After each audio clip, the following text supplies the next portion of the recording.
Shoulder of Death. Drinking water there, and coffee. It's had this iced, no, it's not iced, it's a vanilla latte. I'm tired, as you can tell. So I went, oh my god, cut, enjoying a nice vanilla latte. I splurged and bought one after our big concrete pour today. I'm worn out, still wearing work clothes. I had time to read a couple chapters here. So I'm kind of on the tired side, but we'll get through a couple. Shoulder of Death. So ski season is fast upon us, so we're getting into some ski stories here. The last member to be initiated into the indestructible few was Ryan. One day in late August, Hans and I decided to hitchhike to Seward for a couple of days of mountain climbing. On the way back to Girdwood, we got picked up by a wood-paneled station wagon with main plates. Ethan and Ryan had just moved to town a couple of weeks ago and were super excited to do some real skiing. Ryan described Maine with pride in an accent that portrayed his East Coast heritage. I did not hold it against him because he was game for a good time in the mountains. You know how you have one friend over here and another friend over there, and you know they should meet because they would have a blast? I clearly remember looking across the sea of heads late into a New Year's Eve party in the year 2000. I saw Abe and Ryan face to face, about to come to blows over some perceived drunken insult. I walked over to intervene and introduce the two, right as Abe remembered that he had some firecrackers in his pocket, and he changed the subject to, should I light these firecrackers in this confined space of a garage full of people? Ryan and I said yes, but the girl throwing the party said no. I would say that they had been best friends to this day, except for the time when Abe told Ryan to go back to Maine. That seemed to really hurt Ryan's feelings. Abe, Ryan, Hans, and I went out to a ski run called the Shoulder of Death. It is located on the Peterson Headwall just south of Girdwood. We hired a plane to drop us off on an adjacent glacier and had a tour up and over a pass before coming up to the base of the run. It is a super steep, broad spine that rolls away on both sides into no-fall zones. We had attempted the run a week prior and decided to back off because of imperfect snow conditions. This being our second attempt, we were pretty pumped up to complete the climb. I was leading the whole route. We skinned up to the edge of the spine and had to take skis off to boot pack. The edge of the spine was so steep that the snow was coming to my chest and I had to cut each step with my ski poles. Everything was going good. We were strong and the sun was warm but not too warm and the snow was fresh. The ridge is narrow as a knife edge on the lower 3/4 of the climb. On the last pitch, the edge broadens more into a micro face, leaving no safe zone. When you're right on the edge of the ridge, you at least feel safe because the snow cannot really slide from the edge. I pushed right up to the last pitch and the little voice in my head said, "Stop." So I'll describe that. It's just a steep pitch. It's like a spine, and you're on the spine. The avalanches will go this way or that way, but at the top, it kind of broadens into a little face. So you're not really on a spine anymore. You're on this like steep face. And I was like, I had enough.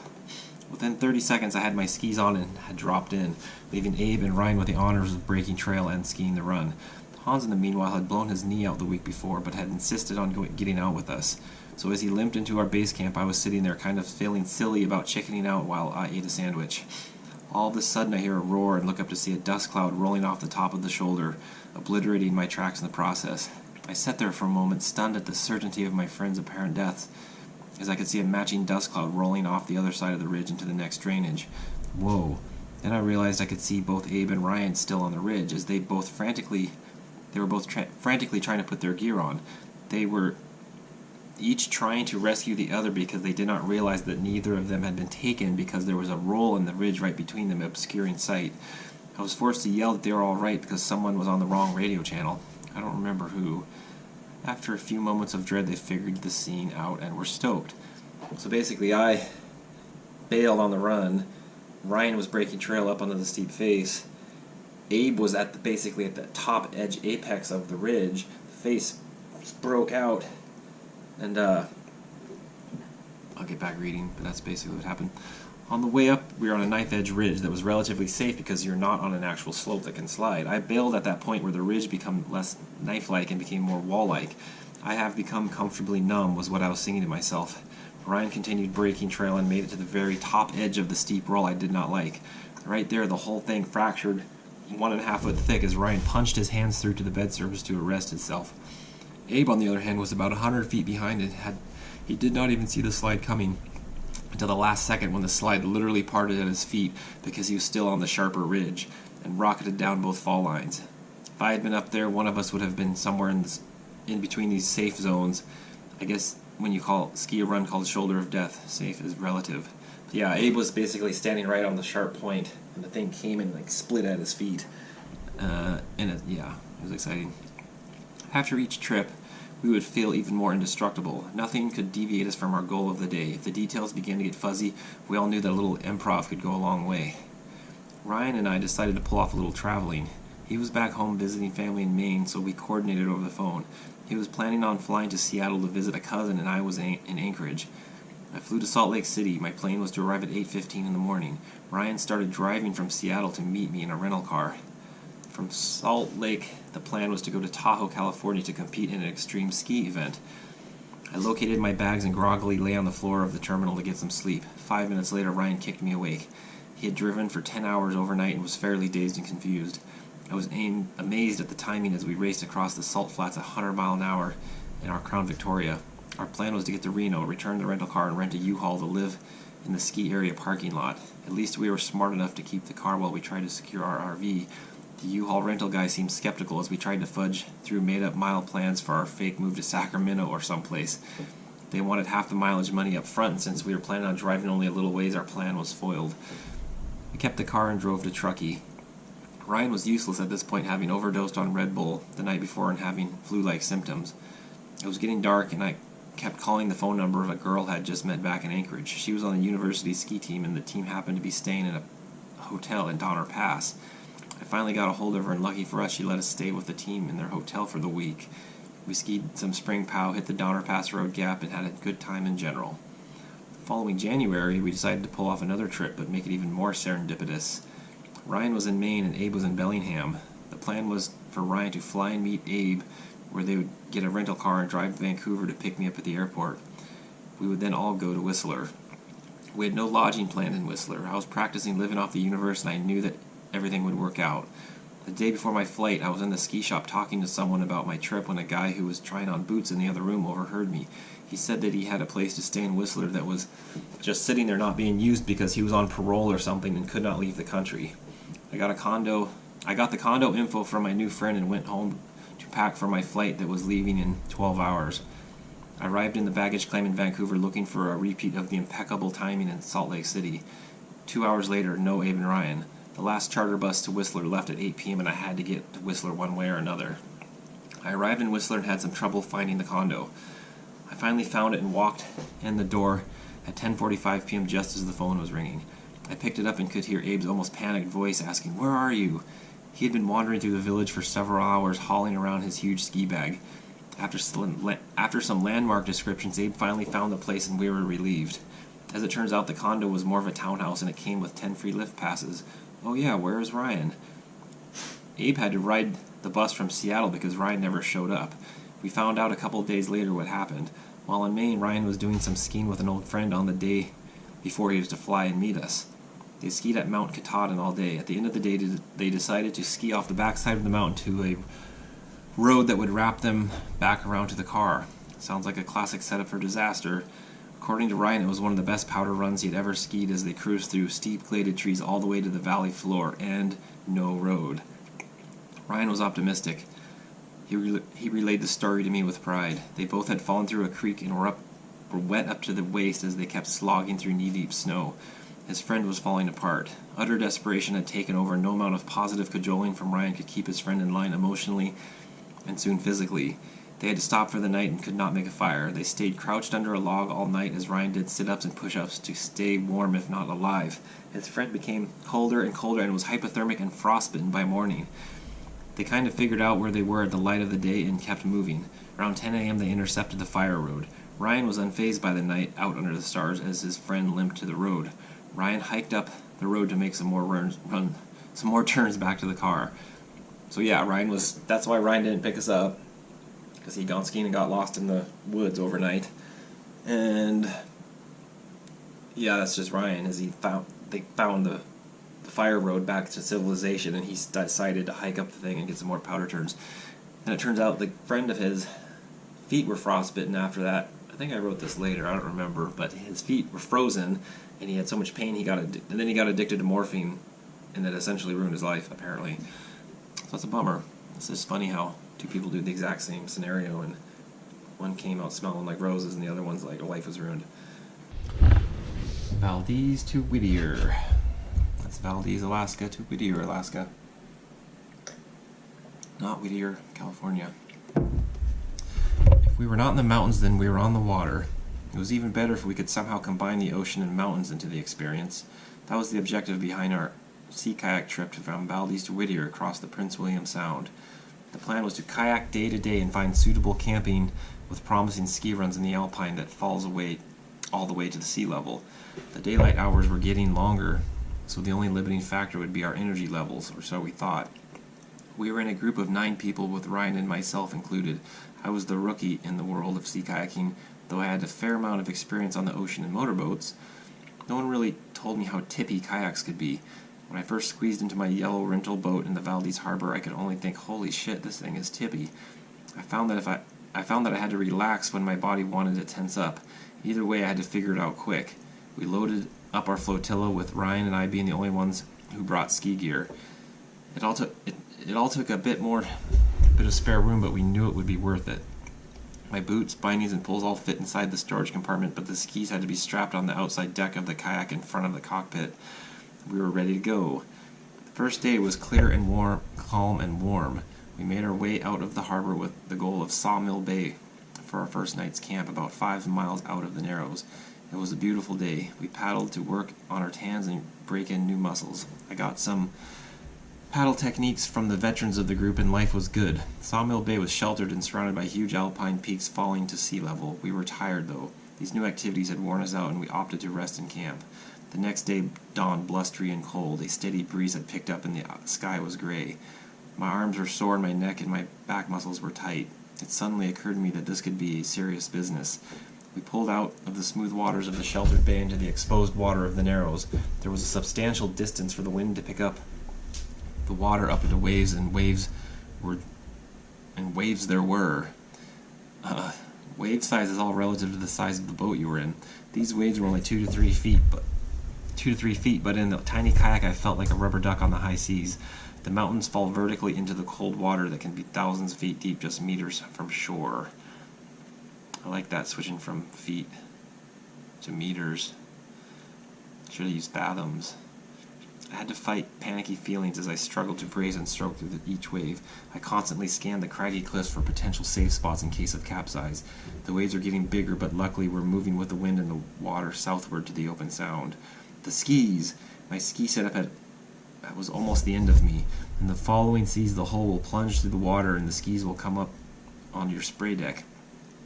The seas will come up, so basically the kayak was cut through the water and these skis were on the front of the kayak.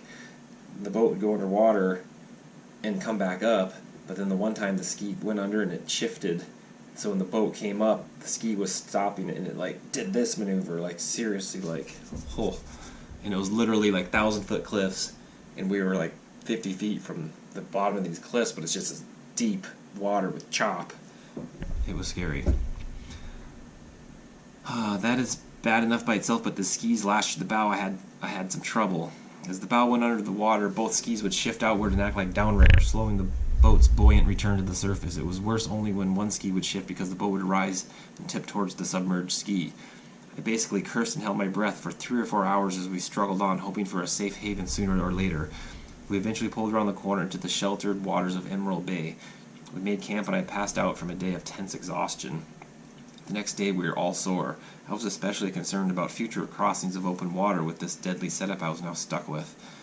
We had an easier day and jumped over to Glacier Island. With a stunning view of the huge Columbia Glacier and the towering Chugach Mountains, we made camp and pored over the maps to assess the next move. The other problem with the skis, there was no snow down only below 1,000 feet, leading to warm spring snow. There was no snow down low, only 1,000 feet of bush leading to warm spring snow. Not too inspiring. We debated over our route choice. We could push north around the leeward side of Glacier Island to avoid potential large waves on the southern side, or take the risk of the southern side and go right by a huge sea lion rookery. I opted for the northern route, but after minimal recon, we soon found that the northern route was choked with ice from the adjacent ice field, so that leaves the southern route in a 15-mile stretch of water open directly to the full brunt of the North Pacific. I was still weary from the constant near capsizing the day before, so I made a drastic decision.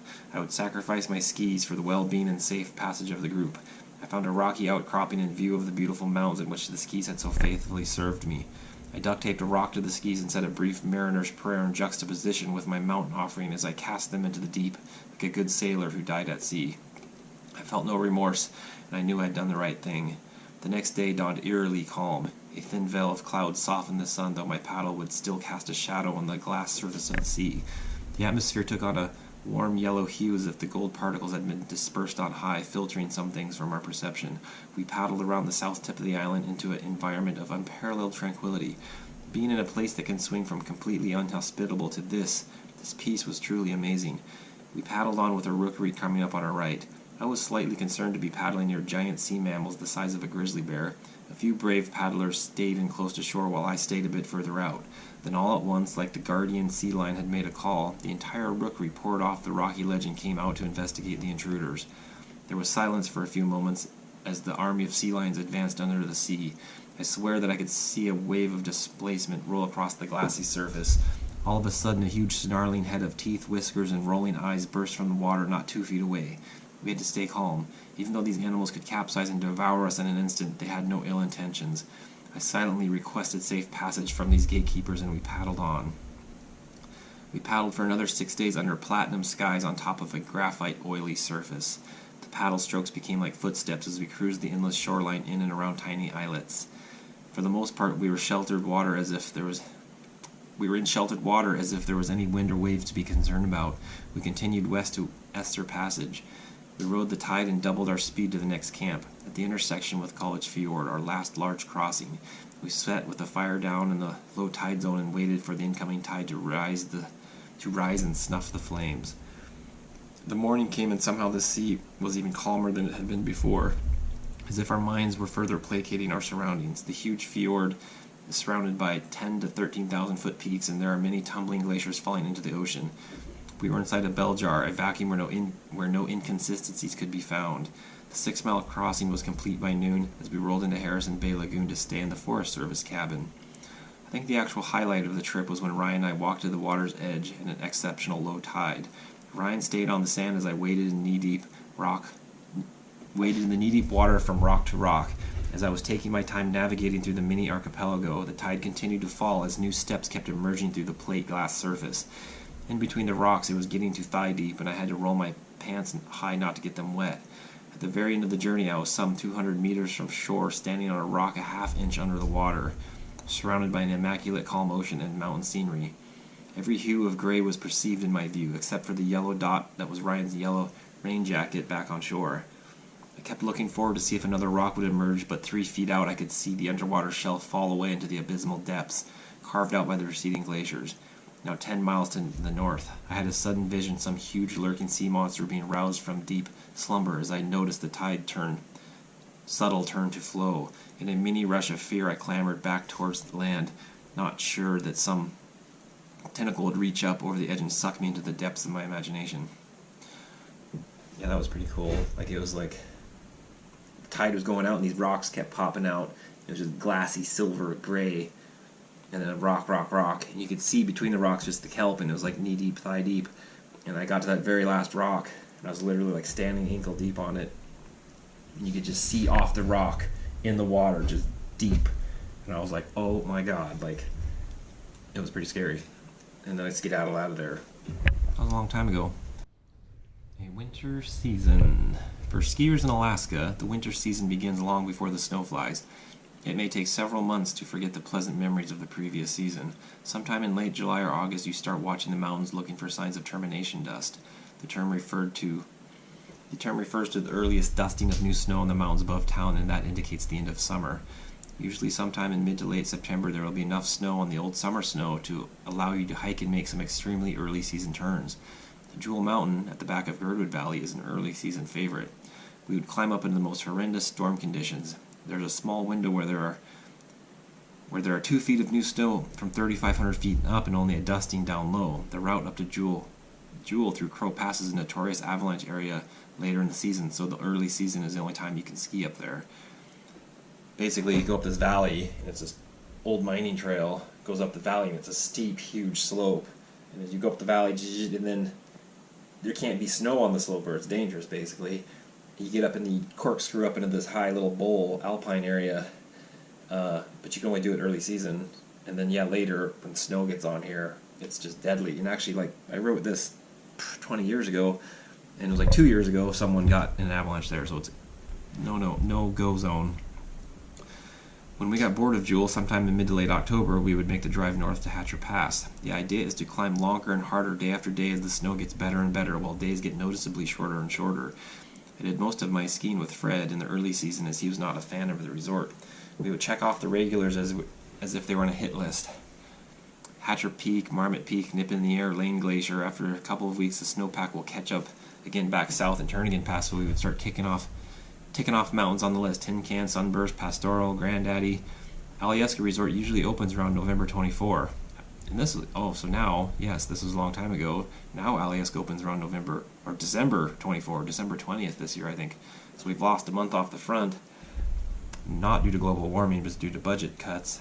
And then we've lost a month off the tail end, also because of budget cuts. After 3 months of grueling vertical by climbing in the dark, I mean, stormy skies, the magic of the chairlift was welcome. So basically, we'd be climbing the mountains in the dark, like mountain climbing, and then by the time the resort opens, it's like, thank God I can go sit on this chairlift. Every year it would surprise me that no matter how much backcountry skiing I had done, the sheer speed and consistency on the ski hill would blow my quads for the first few days. On the first weekend, they will open the lower mountain, then the next weekend, depending on snow, they'll open the upper mountain with 2,000 feet of powder skiing. Hopefully by December, Chair 6 will open. It always seems like every day is a powder day. With 8-inch, 12-inch, 14-inch, 8-inch, 20-inch of new snow day to day. On Chair 6, you can ski about 6 laps an hour on the high-speed quad with all your friends nearby. After a couple of weeks on Chair 6, your legs will be getting strong and it is dark most of the time. The sun does not crest Max's Mountain for a couple of months. That is all right, because you get to ski hill at 8 p.m. and still get 4 or 5 tram laps in under the huge night lights. Right about the time we are getting bored of Chair 6 laps, the patrol will open north face. Sometimes just the tram pocket, or maybe to Chuck's line all the way to the bottom. It depends on the coverage. Once the north face is opened, Alyeska is transformed with 2,000 feet of steep spines with avalanches and insane high-speed skiing. It's always a race at Alyeska. Race up the tram stairs, tuck to Chair 6. Getting first on Chair 6 is always fun. After the initial race became a timing thing as you watch for signs of activity on the north face gate. People line up and wait until the mad rush through the gate onto the steep slopes of powder. Once again, there is a race to the bottom of the tram where you run to the stairs and ski north face again and again. You repeat this general schedule every day through December, January, and February. It's a pretty good schedule. By mid-February, the resort starts to feel pretty small. The days are longer and the steeps are all getting filled and sloughed to perfection in the backcountry. Time to break out the climbing skins and get out into the new territory. The sky's the limit. In Girdwood Valley, you can have Max's, Big League, North Star, Ragged Top, Goat, all huge, amazing ski runs right in town. There's Peterson Headwall, Seattle Creek, Summit Pass, Hope, Skookum, Whittier, Seward, etc. As the days get longer and the weather stabilizes, you can exponentially expand your horizon to the next level, the next ridge beyond. Everyone in town talks about the weather and snow conditions. What does sledding wear? Sun crust? Cold snow? Toward the end of March, you can start to get creative with the sled or boat access. You can even venture to other parts of Alaska. In Valdez, the mountains are steeper and meaner and even more accessible. See, I think I had burned out on that. I wrote this a long time ago. I was just trying to do a summary of skiing around here from my point of view. And yeah, I was just following the general energy levels of the winter and where people are going, and it is crazy just how much skiing is around here. It's like basically endless.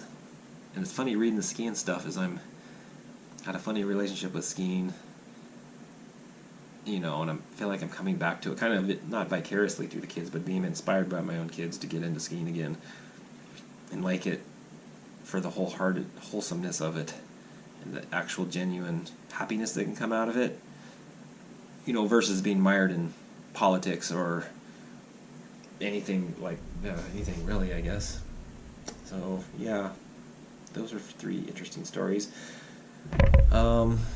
Thanks for listening. Hit the subscribe button. Tune in next time.